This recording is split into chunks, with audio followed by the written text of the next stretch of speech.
और इस वक्त दुनिया में एक ऐसी टेंशन चल रही है जो कभी भी युद्ध का रूप ले सकती है। फिलहाल रूस जो इस टेंशन के केंद्र में है, उसका नया विवाद जर्मनी के साथ शुरू हो चुका है। ये विवाद दरअसल जर्मनी के एक कोर्ट के फैसले के बाद सामने आया, जिसमें एक हत्या के लिए रूस की खुफिया एजेंसी को जिम्मेदार ठहरा दिया गया।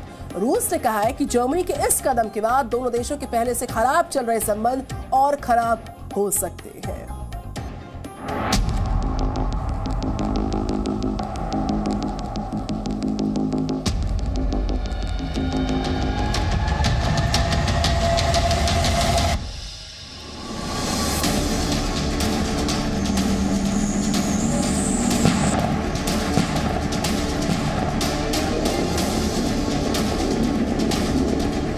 टेंशन कितनी भी बड़ी हो, उनका अंदाज बेफिक्र होता है।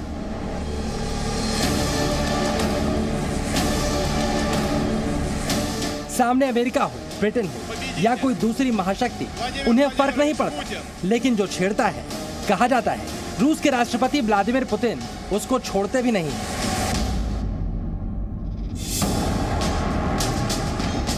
रूस के अपराधियों को भी पुतिन माफ नहीं करते।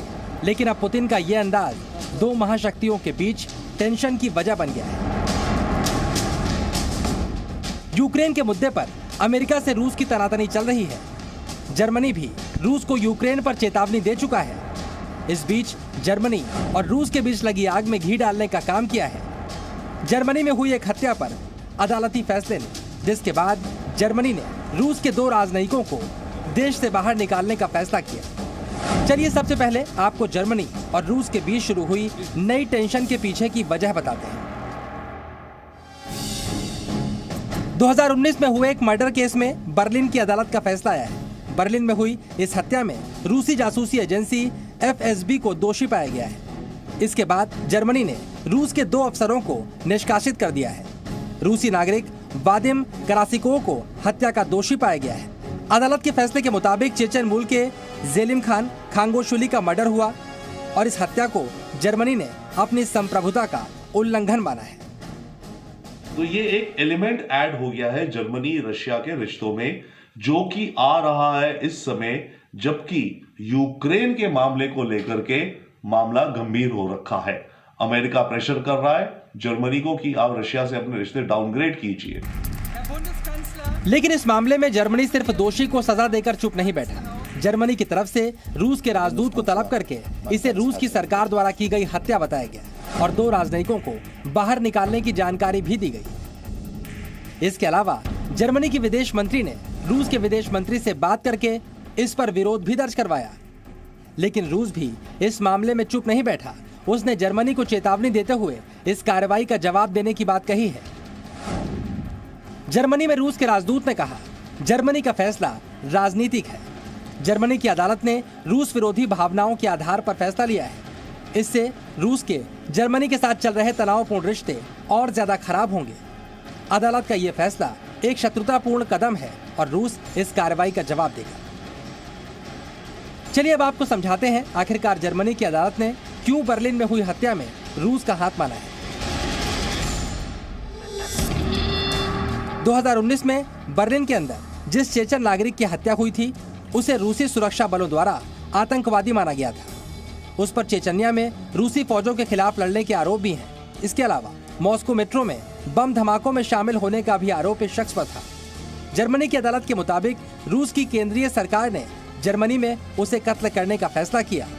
इस हत्या को जर्मनी की अदालत ने सरकारी आतंकवाद माना है। जबकि इससे पहले रूसी नागरिक के वकील ने उसे एक कंस्ट्रक्शन इंजीनियर बताया था।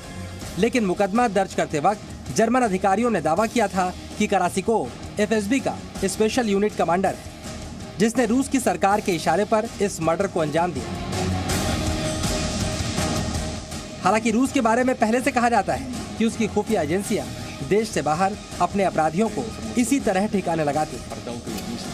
पिछले कुछ वर्षों से, मानिए करीब 20 वर्षों से ये खबरें आती हैं कि रशिया के जो कुछ डिसिडेंट्स हैं, जो कि पुतिन सरकार के खिलाफ बोलते हैं या पुतिन सरकार के खिलाफ कुछ उन्होंने अभियान उठाया और वो रशिया छोड़ के भाग के आ गए, ब्रिटेन में आ गए, जर्मनी में आ गए, दुबई में चले गए। इनमें से कुछ लोगों को रशिया की खुफिया एजेंसी जाकर के मारती है। जर्मनी में इस हत्या के बाद इंसाफ के लिए काफी प्रदर्शन हुए, लेकिन जर्मनी की अदालत का फैसला और सरकार का रवैया अब रूस को पसंद नहीं आ रहा और कहा जा रहा है रूस जर्मनी के खिलाफ भी कोई जवाबी कार्रवाई कर सकता है। इससे पहले जर्मनी के नए चांसलर ने यूक्रेन के मुद्दे पर भी रूस को चेतावनी दी थी और अब ये नया मामला सामने आ गया। विशेषज्ञों की माने तो इस हत्या के बाद रूस और जर्मनी के बीच का तनाव और ज्यादा बढ़ने वाला है। ब्यूरो रिपोर्ट, जी मीडिया।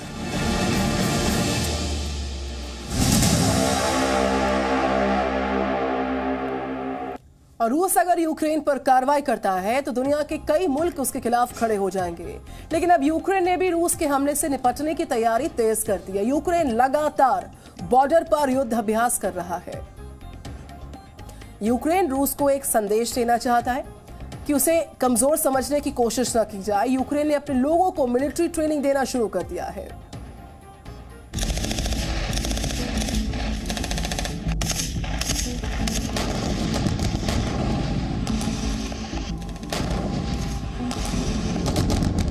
एक तरफ रूस की सेनाएं यूक्रेन बॉर्डर पर मजबूती से डटी हैं।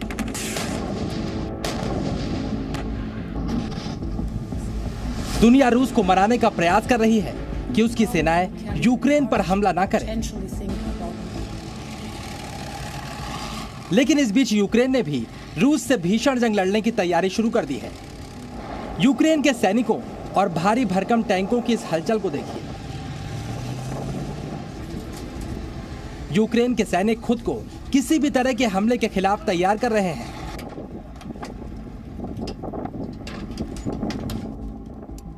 यूक्रेन के टैंकों की धमक पूरे इलाके में सुनाई पड़ रही है।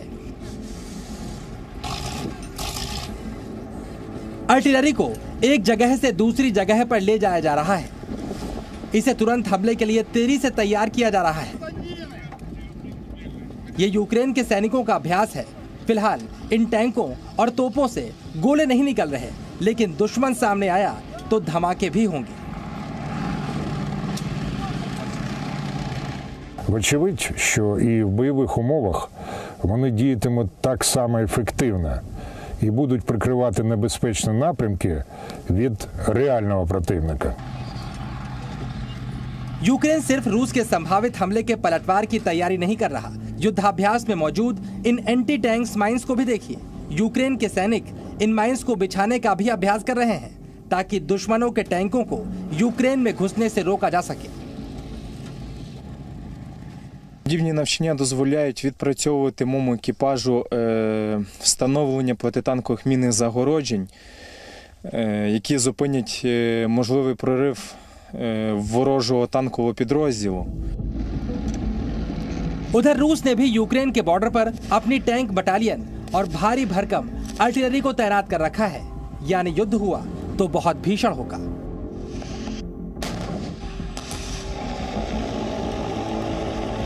इस बीच युद्ध को रोकने के प्रयास भी जारी हैं। रूसी राष्ट्रपति के ऑफिस के मुताबिक इस साल के अंत में अमेरिका के राष्ट्रपति जो बाइडेन और रूस के राष्ट्रपति व्लादिमीर पुतिन के बीच यूक्रेन मुद्दे पर एक बार फिर बातचीत हो सकती है।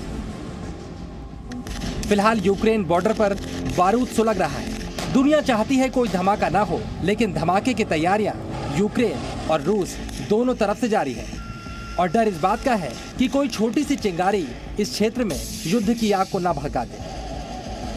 Bureau report, ji media. Presenting B News app, available on Google Play and App Store. Download it now.